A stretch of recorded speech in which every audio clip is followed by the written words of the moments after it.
এক মা তার ছোট শিশুকে দিঘির পানিতে নামিয়ে দিয়েছে। শিশুটি আপন মনে খেলছে আর মা ছবি তুলছে।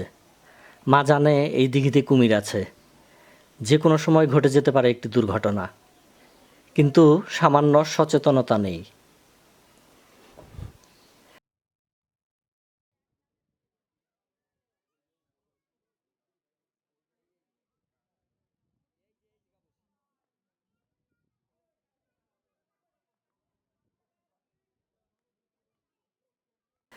বাগেরহাটের খান জাহান আলীর মাজার সংলগ্ন দিঘি, যেটি খানজিরি দিঘি বা ঠাকুর দিঘি নামে পরিচিত, দিঘিটির ইতিহাসের সাথে জড়িয়ে আছে দুটি নাম, কালা পাহাড় ও ধলা পাহাড়। কালা পাহাড় কুমিরটি ২০০৬ সালে এবং ধলা পাহাড় ২০১৫ সালের ফেব্রুয়ারিতে মারা যায়। কালা পাহাড়ের মৃত্যুর পর তার দেহ মমি করে ৬০ গম্বর মসজিদের জাদুঘরে রাখা হয়।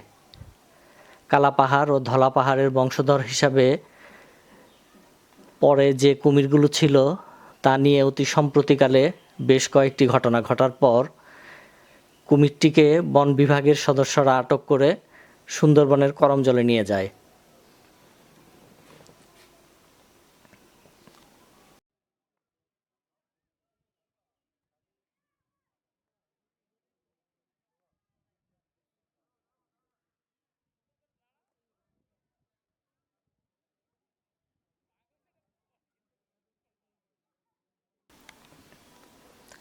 মাজারে অবস্থানকারী কিছু লোক ও সাধারণ দর্শনার্থীদের অসচেতনতামূলক আচরণের কারণেই দিঘির কুমিরটি ঝুঁকিপূর্ণ হয়ে পড়ে।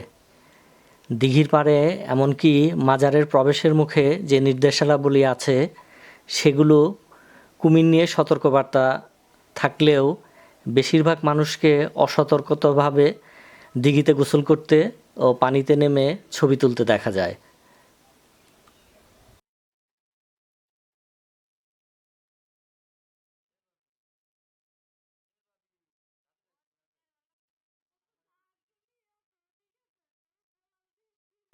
আর এভাবেই বোধহয় শেষ হলো খান জাহান আলীর মাজার সংলগ্ন দিঘির কুমির পর্ব।